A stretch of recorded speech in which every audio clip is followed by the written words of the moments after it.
Yeah, very good morning to one and all.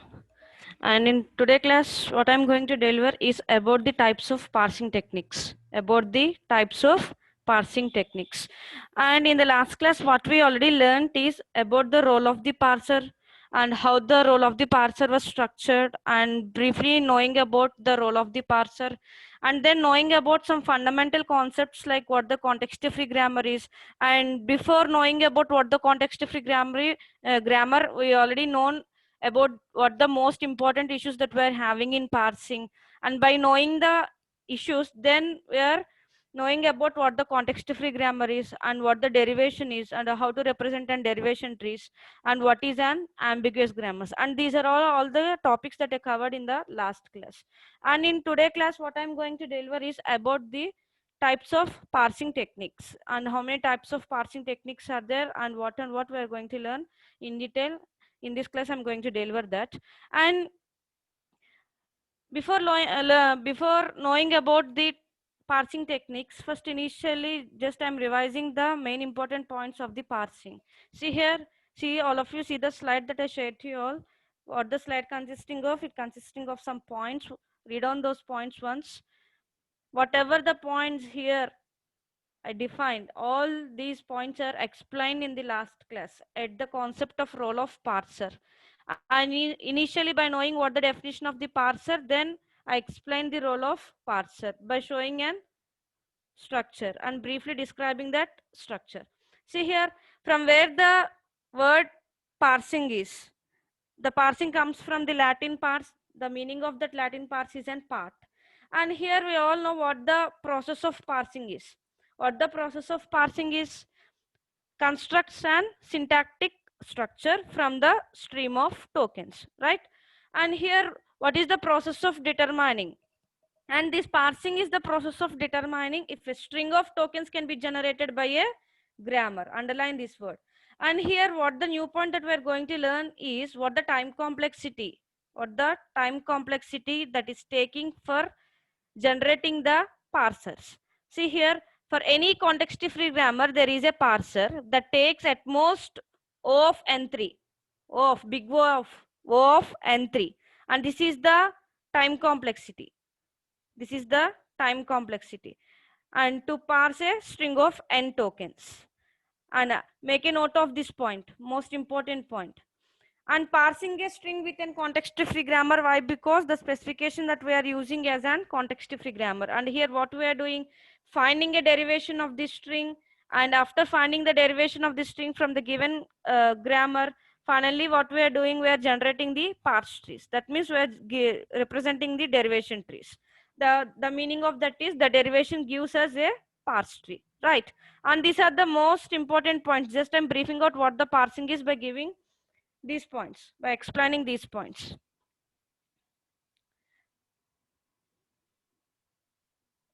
Right. The today's concept, parsing techniques. Parsing techniques. How many parsing techniques are there in this syntax analyzer? Here we are using two types of parsing techniques. One is a top-down parser and the another one is an bottom-up parser. And there are two parsing techniques, and these parsing techniques works on the following principles. Following in the sense, here we're having mainly two principles. And what the first principle is, the parser scans the input string from left to right. The parser scans the input string from left to right and identifies the derivation is leftmost or rightmost. Right. This is the basic principle, the first principle. And what the second principle is,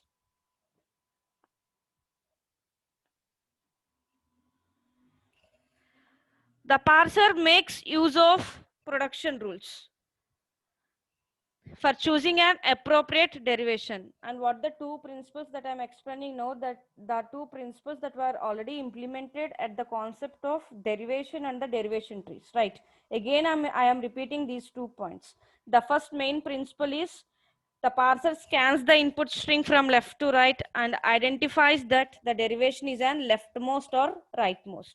And the second principle is the parser makes use of the production rules. Make a note of this. Makes use of the production rules for choosing the appropriate derivation. For choosing the appropriate derivation. These are the two most important principles that we are using while working the parsing techniques, we need to consider these two principles. And here we're having different parsing techniques, use different approaches in selecting the appropriate rules for derivation. And finally, a parse tree is constructed, right? See, one is a top-down parser and the another one is an bottom-up parser. These are the two most important parsing techniques that we are implementing here. What are the two approaches that we are using in parsings? These two can be called as an approaches, or we can also call as an techniques. One is an top-down, another one is an bottom-up. And see here, the first one is an top-down parsing and the second one is an bottom-up parsing. When the parse tree can be constructed from root and expanded to the leaves, then such type of parser is called as an top-down parser. And what the regular derivation that we are doing is nothing but a top-down derivation. For example, in the last class, we take an example, and for the given input string, we derived the input string, and for that input string, we show the derivation tree structure, right? And what the process of deriving is, it is in a top-down approach derivation. It is in a top-down approach derivation. What it means is, whatever we are doing the derivation in a regular manner, that derivation is nothing but a top-down derivation. That means starting from root and ending to leaves. That what it means is, the parse tree can be constructed from root and expanded to leaves. Then such type of parsers can be called as an top-down parsers. Make the definition of what the top-down parser is. Make a note of this. And the name itself tells us that the parse tree can be built from top to bottom. What it means is root node to leaves. Root node to leaves. That means taking the starting symbol of the grammar and generating the input string. That is nothing but an top-down parsing. And what the definition of the bottom-up parsing is, reverse of this. What it means is, the parse tree can be constructed from leaves to root. Leaves to root. And parsers is called as an bottom-up parsers. These two are the most important techniques. Note the definitions of these two. One is an top-down parsing and another one is an bottom-up parsing. In top-down parsing, we're constructing from root and expanded to leaves. And while coming to the bottom-up parsing, constructed from leaves to root. Leaves to root. That means taking the input string and generating the starting symbol of the given grammar. That is an bottom-up parsing. Taking the starting symbol of the given grammar and generating an input string. That is an top-down parsing. These two are the most important parsing techniques that we're going to implement it in the syntax analyzer. Right, are you all clear about the definitions of top-down and bottom-up? Here we're having two types of parsing techniques. One is a top-down and another one is a bottom-up. So this is the overall structure of the parsing techniques. In the last slide, only we defined the top-down and the bottom-up. And again, this top-down is categorized into these two, predictive parsing and the recursive descent parsing. Again, this recursive descent the predictive parsing is categorized into these two, non-recursive predictive parsing and recursive predictive parsing. So the family of top-down parser consisting of these subcategories. After learning all this, then only we completed the main parsing technique, that is a top-down parser, right? See the structure once. All of you see the slide that I shared to you all. In the slide here, we're having an structure. That structure consisting of the family of the parsing. The family of the parsing means the parsing techniques are divided into two types. One is in top-down and another one is in bottom-up. Again, this top-down is divided into two types. One is in predictive parsing and the another one is in recursive descent parsing. Again, the predictive parsing is divided into two types. One is a non-predictive parsing and another one is a recursive parsing. And in the top-down parsing, we are implementing all these types of parsing techniques. And while coming to the second type of parsing technique, that is in bottom-up parsing, see here, this bottom-up is categorized into shift-reduce parsing. Shift-reduce parsing. Again, this shift-reduce parsing is categorized into four types of parsing techniques. One is an LALR. LALR is nothing but an look-ahead LR parsing, canonical parsing, SLR, simple LR parsing, and operator precedence parsing. Right. And after implementing all these techniques, then we complete the bottom-up parsing. And that's why this parsing is divided into two types of techniques. This parsing consisting of two different approaches. One is a top-down approach, another one is a bottom-up approach. After learning all these techniques, implementing all these techniques, then only we complete the concept like an parsing. Then only we complete the concept like an parsing, right? Once all of you make a note of this structure, then you can clearly understand what I am saying in further classes. And in today class onwards, I am explaining about the first type of parsing technique, that is a top-down parsing technique. After completion of all the techniques in top-down, then we'll go for the bottom-up, right?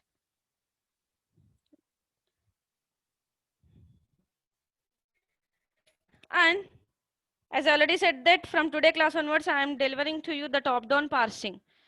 What the top-down parser is? As I already explained the definition there itself. Top-down parser is nothing but an constructing and parse tree from root and expanded to leaves. Such types of parsers can be called as an top-down parsers. See here we're having a line for that. Build the parse trees from top to bottom. Top in the sense root node, bottom in the sense leaves. Right. Build the parse trees from top to bottom. And here, what are the main important points that we need to learn in top-down parsing? And always it is an pre-order traversal. And whatever we are generating the tree structure by implementing this technique like in top-down, it corresponds to an pre-order traversal, right? And here we are using a leftmost derivation. We are having two types of derivations. One is a leftmost and rightmost. Always we are using a leftmost in an top-down parsing. The leftmost derivation is applied at each derivation step in top-down parsing. And here we are also encouraging the backtracking. That means this top-down parsing needs to backtrack. And again, this top-down parsing is subdivided into two other categories, like in predictive parsing and the recursive descent parsing. See here, I'm briefing out what the top-down parsing is just by giving some important points. Top-down parsing is nothing but the parse tree is generated from top to bottom. And here the derivation terminates when the required input string terminates. Right. The derivation terminates when the required input string terminates. Always we are using a leftmost derivation. That means the leftmost derivation matches this requirement. The main task in top-down parsing is to find an appropriate production rule in order to produce the correct input string. This is the most important point. Find the appropriate production rule in order to produce the correct input string. And this is the most basic principle that we are using when working for the top-down parsers. When we are working for the top-down parsers. See here we are having an example for this. For the definition of the top-down parser, see. Consider the following example. Program tends to begin statement end dollar. Statement tends to simple statement semicolon statement. And statements tends to begin statements end semicolon statement. And finally, the statement is an epsilon. By seeing this example, what we understand is this program statement, these two are the variables here, right? These two are the variables here. Are you getting the statements? What statements? These two are the variables here. And what the terminals in the given grammar? What the terminals in the given grammar? This begin, end, dollar, semicolon, epsilon, all these are all comes under the terminals. All these are all comes under the terminals, right?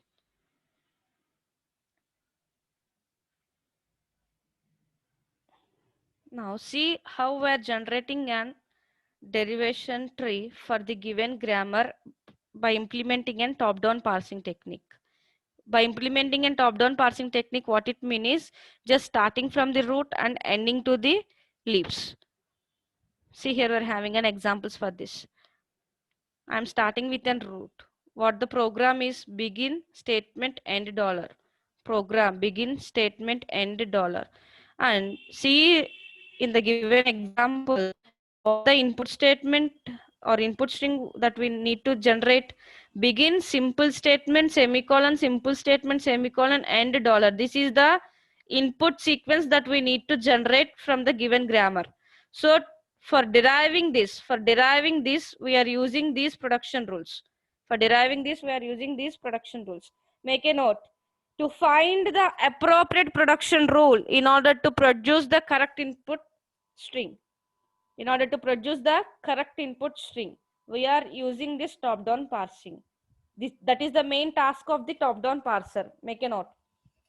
Finding out the appropriate production rule in order to produce the correct input string. What the input string here is, from the given example: begin simple statement semicolon, simple statement semicolon, end dollar. And from the given grammar, what I am going to derive is to derive that input string, to derive the given input string. This one, see here. Program tends to begin statement end. Basically, my top-down parser starts with the starting symbol of the given grammar. My starting symbol of the given grammar is in program, and this is giving an production like begin statement end dollar. And see here, I'm writing like this. I'm representing like this. And what the second step is, and from the input string, the first lexeme is find out. The first lexeme is find out. And what the next lexeme? Simple statement. Means this is a variable. Now I need to substitute, choosing the appropriate rule and substitute in this variable. What it means is, in the statement, what I am substituting, what the statement is giving, statement is having two production rules. So, sorry, three production rules. In these three, I am choosing the second one. First one. For the variable statement, I am having three rules. Overall, we are having four rules, but for the statement, we are having three rules. So in those three, I am choosing the first one. Why? Because the second lexeme I need to generate is a simple statement semicolon. So here in the rule 2, I am having that. Appropriate terminal. So simply I am taking this and I am substituting in the place of statement. Simple statement semicolon statement. And after representing this part, step number 2, I get lexeme begin, I get lexeme simple statement, I get the lexeme semicolon, and what my input string remains? It again consisting of simple statement. See here, see what the input string is. Again, this begin is completed. We generated begin. We generated a simple statement. Semicolon was generated. And this end and dollar is also generated. But still, what we need to generate? Simple statement semicolon. So for that, go for step number 3. Again, same rule is applied here. Same rule is chosen here. And substitute in the place of this variable statements. And begin simple statement semicolon, simple statement semicolon is generated. And what my input string consisting of? End and dollar. End and dollar is also generated. But what we need to substitute here to terminate the derivation? Here we're having an epsilon. For the statement variable, there is a rule from the given grammar epsilon. Just substitute an epsilon here. Means, see in this step, epsilon. Then finally, what the input string that we generated from the given grammar?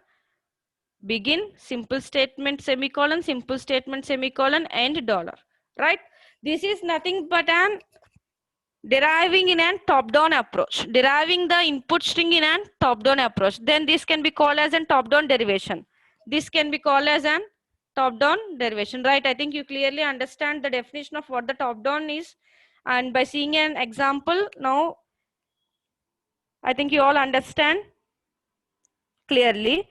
And what the derivation that we applied? Leftmost derivation. Leftmost derivation.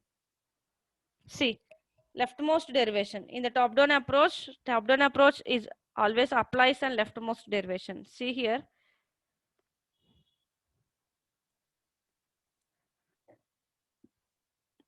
Begin statement end dollar. Statement is an variable. In this statement, we need to substitute because the terminals begin end dollar are already generated by using an rule like program tends to begin statement end dollar, right? And in the place of the statement, we substitute this rule. That means from we're generating from left to right. That means we're substituting the rules from left to right. What it means is it is an leftmost derivation tree. Always we use leftmost derivation for deriving the parse trees. For deriving the parse trees in top-down parser. In top-down parser, underline. In top-down parser, we use leftmost derivation.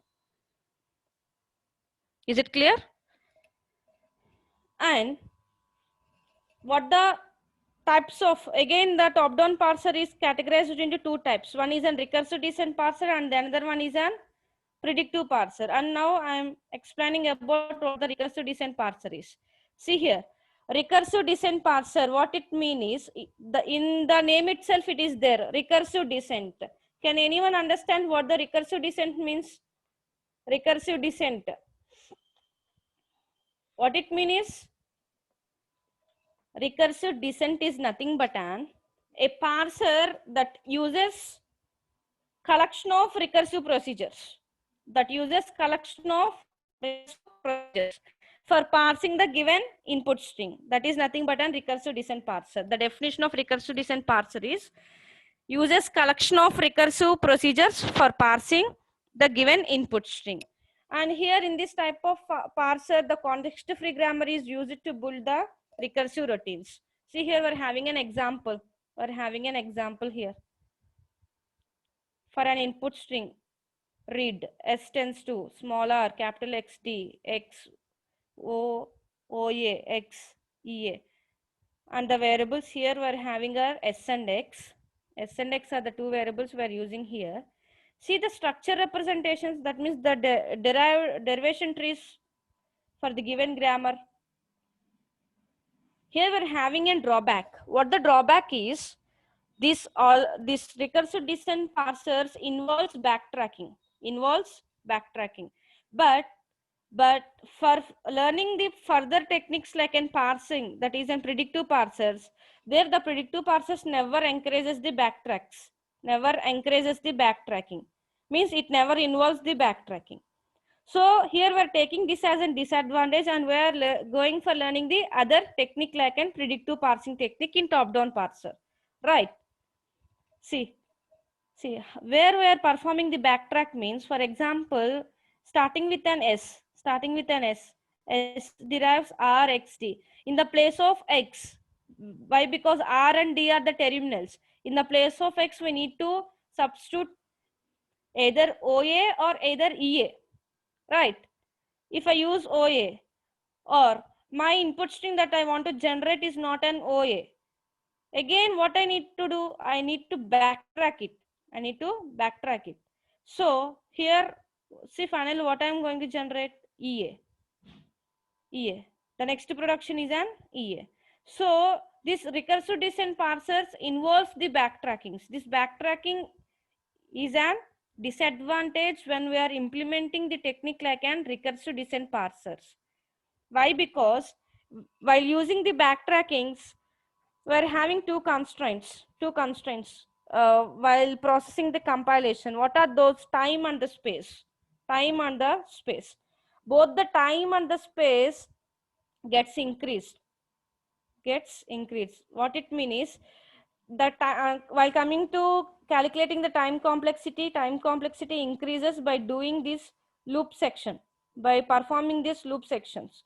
And while coming to this space complexity, see here, it is a three-step process to derive an input string like an READ, read. Derive an input string, read. But see, in how many steps I done it? I perform this in a 4-step process. What it means is ultimately the memory whatever we are using for storing purpose, ultimately what will happen, the space increases. Means with the 3 steps we need to derive, but here we're taking in a 4-step process, so the both the terms like in time and space gets increased. So finally what we need, our target should be an efficient. If we are implementing by using these types of backtracking processes and by increasing the time and space, automatically our efficiency decreases. So use less and get more. That is the sentence we need to take. Use less and get more. That means use less space and less time complexity and get more efficient target code. Right. And here, how we are writing in an procedures, how we are writing the given grammar in an procedures. And for the question like this, how we are writing the procedures for the given grammar, and here we're having an answer for that is, whatever the RHS we're having in the given grammar, that RHS of the production rule is directly converted to an program. And for each non-terminal, a separate procedure is written. The body of the procedure is an RHS of the corresponding non-terminal. And this is in this way we are implementing the recursive descent parsers. And here we are using an backtracking process. Using in the sense this recursive descent parsing involves the backtracking process. To eliminate this backtracking process, how to eliminate the backtracking process? Here we're having a question. But elimination of the backtracking process does not consisting of any syntax rules. Means the syntax, we are having a syntax like this, you need to follow the syntax for eliminating the backtracking. We are not having such type of implementations in backtracking. What it is just it is an human common sense. To eliminate the backtrack, just it is an human common sense. How we need to eliminate? Just by choosing an appropriate rule for deriving the input string. Instead of choosing this, here what the input string we need to generate? Read. Read means the X directly we substitute this EA. We eliminate this step. Right. This is an human common sense. The human they should eliminate this backtrack. We're not having any syntaxes and any rules to be followed for eliminating the backtracking process. Right. The most important thing is choosing an appropriate rule for finding the input string. Right. Choosing an appropriate rule. The grammar consisting of different rules. Set of rules. In the set of rules, we need to choose an appropriate rule, and by substituting that appropriate rule, finally we need to generate the input string. That is a single step process. We are not having any rules or any syntaxes or any algorithms to be followed for eliminating the backtrack. Right. So here we're having a disadvantage, that is in backtracking, and to eliminate this backtrack, we're having the another parsing technique, that is a predictive parsing technique. Right. Top-down parser is categorized into 2 types. One is an recursive descent parser and another one is an predictive parsing. Here we're having the another type, it is an predictive parsing. This predictive parsers never involves the backtrackers. They does not suffer from backtracking. Right. And here we're having some points. See the slide, all of you, what the predictive parsing is, and what by using this predictive parsing, what the capability that the predictive parsing is having, and what we are going to predict here, and what type of a derivation we are using here, and to predict the parsers, what the constraints that we are making. See here, point number 1, this predictive parsers has the capability to predict which production is to be used to replace the input string. Right from the starting of the concept to top-down parser, I'm always repeating this point, choosing an appropriate rule to find the input string, choosing an appropriate rule to find the input string. And this predictive parsers does not suffer from the backtrack. Most important point. Recursive descent parser suffers from the backtracking. So there itself we're having a disadvantage with the backtracking. For that, to overcome that disadvantage, we are using the next parsing technique, that is the second parsing technique, that is predictive parsing, right? And here where in predictive parsers we'll use look ahead pointers. What it means is it always points the next input symbols. And to make the parsers backtracking free, here we're having some constraints of the grammar. What are those means? Always this predictive parsers accepts the class of the grammar. What it means is LL of K grammar. LL of K grammar. And also can also be known as LL of 1 parser.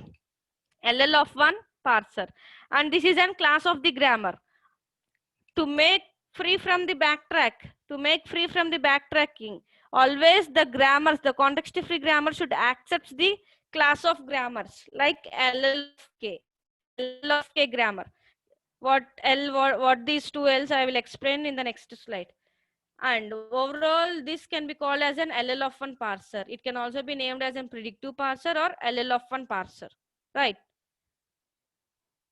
See, LL of 1 parser accepts the LL of 1 grammar. This is a predictive parser. This is a concept of predictive parser. What the first L, what the second L, what the K is. L is nothing but an reading an input from left to right. Reading an input from left to right. And the second L is nothing but an always we applies the leftmost derivation in top-down parser. The meaning of the second L is leftmost derivation. And what K is? What K is? K is nothing but an look ahead symbol. There itself we can give the number. See in the previous slide, this predictive parser can be called as LL of 1. In the place of K, we defined 1. What it means is, here this 1 is nothing but a look ahead pointer which points the next input symbol. What it means is here we're having one input symbol for implementing the LL of 1. Right.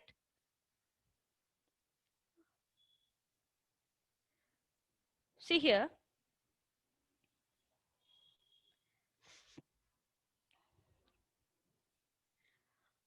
All of you make a note of this. LL of K here in predictive parsers. Predictive parser can be called as an LL of 1. LL of 1.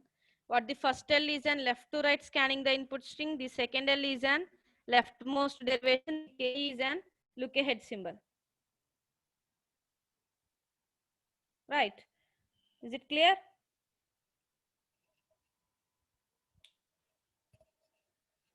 These grammars are subset of the context free grammars.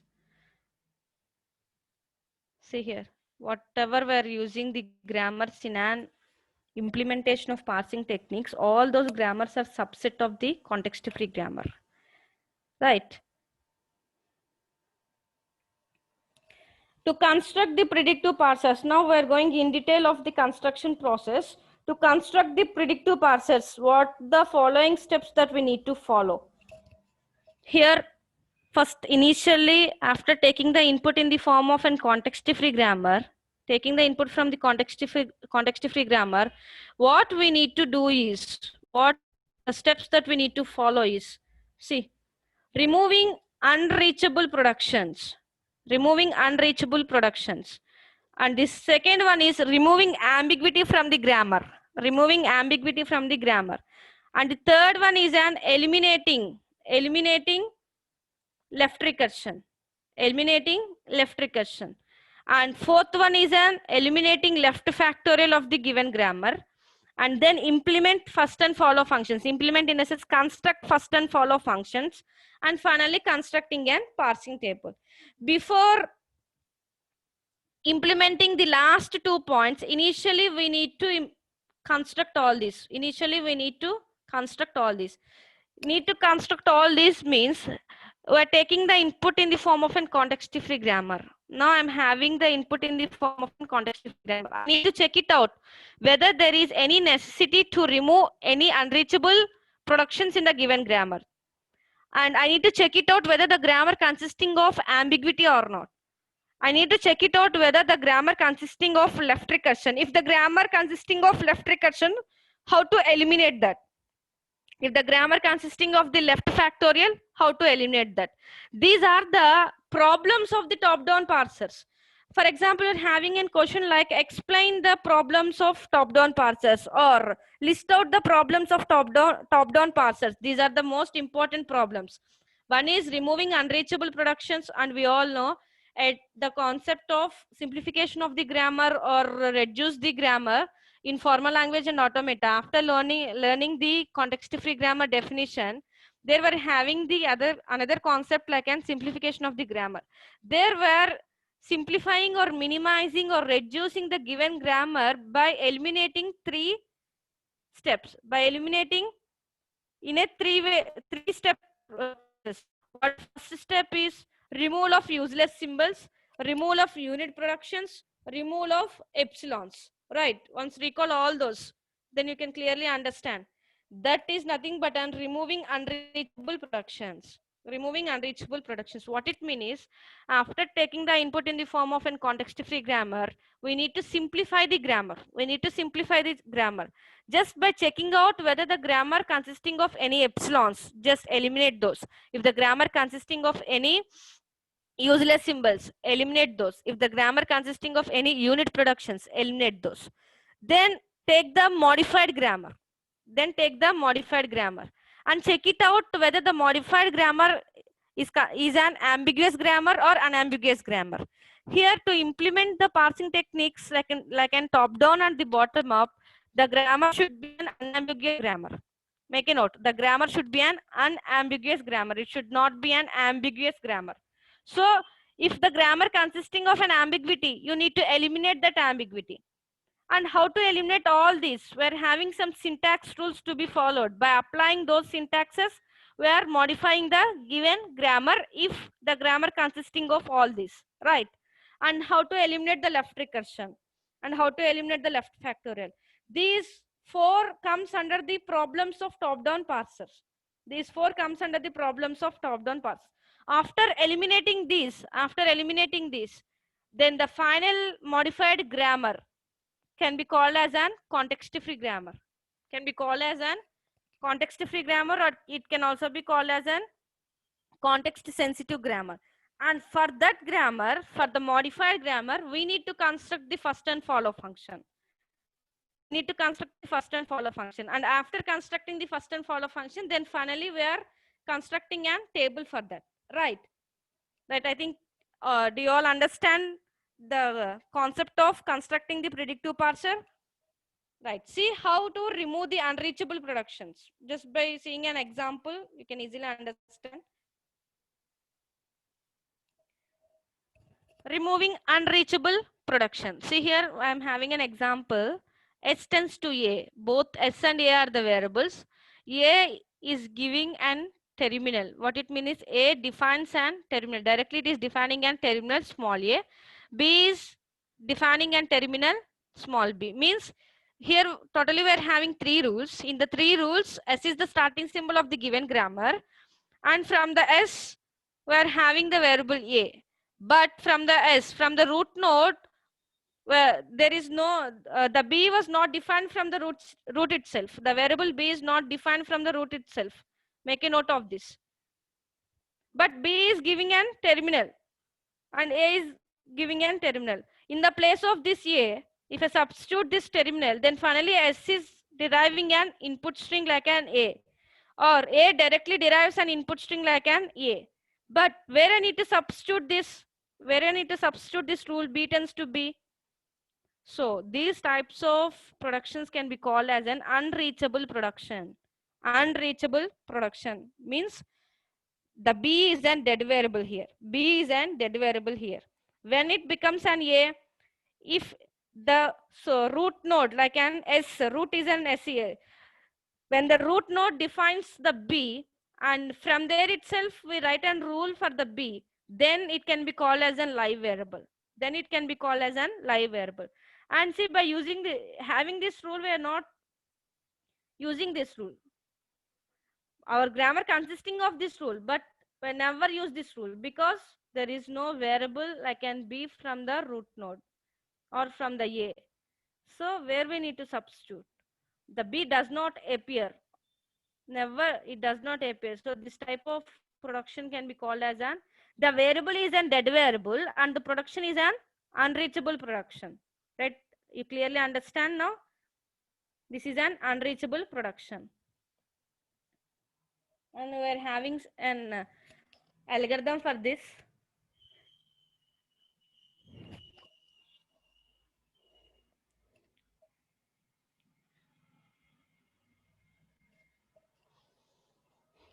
All of you note this example. Note this example. S tends to AB or BA. A tends to A or BAA or AS. B tends to B or ABB or BS. C tends to AD or BS or epsilon. D tends to BD or epsilon. And this is the given grammar. This is the given grammar. I need to simplify the given grammar. Simplify the given grammar. And after simplifying and after removing the unreachable productions, finally the modified grammar is this one. Finally, the modified grammar is this one. Right? S tends to AB or BA. S, from the S, we are having two variables, B and A. So these two are the live variables. But C is not there and D is not there. And check for the next rule, A tends to, and the A rule also consisting of the S and A. But there is no C and D. And the B rule also consisting of B and S, but there is no there is the variable like an C and D. So these two rules are the unreachable productions. Unreachable productions. So eliminate these two and finally write the modified grammar only with these three. Totally we are having 5 rules, but after eliminating or removing the unreachable productions, we are having 3 rules. S, A, B. Right.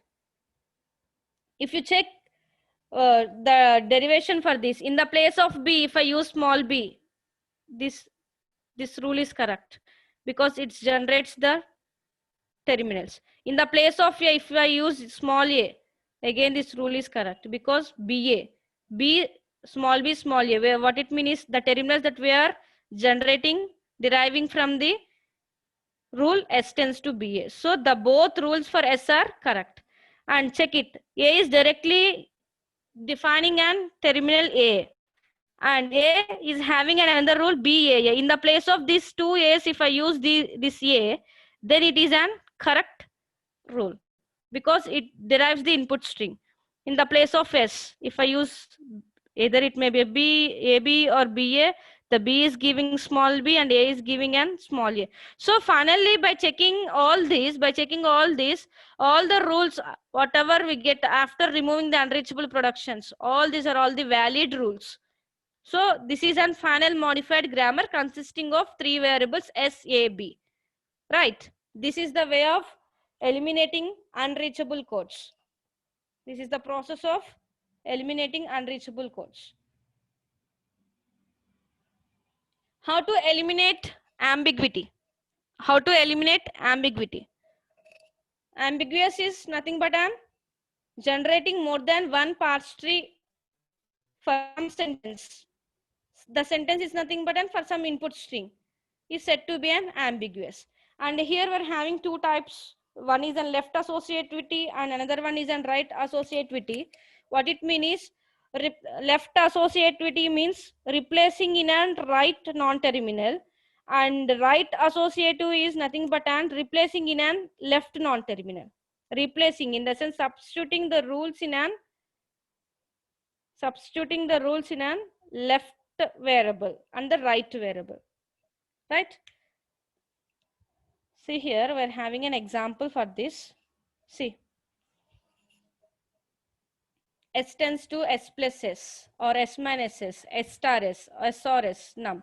See, if the rule consisting of more than one variable, this S is giving the rule like an S plus S. S plus S. What it mean is, what it mean? The variable we need to use the same variable that we need to use in the LHS side, at most one time, right? Not more than one, not more than one. And if we see the rules like that, then we can say that this rule consisting of an ambiguity. Then we need to eliminate that ambiguity just by replacing or renaming this S with another variable. Replacing or renaming this S with another variable. See, finally, our grammar should be like this. After renaming, before it is an S tends to S plus S or S minus S, S star S or S, like that. After eliminating the ambiguity, the final grammar is, the modified grammar is this one. Or not only like S dash, you can use another new variable, take another new variable, right?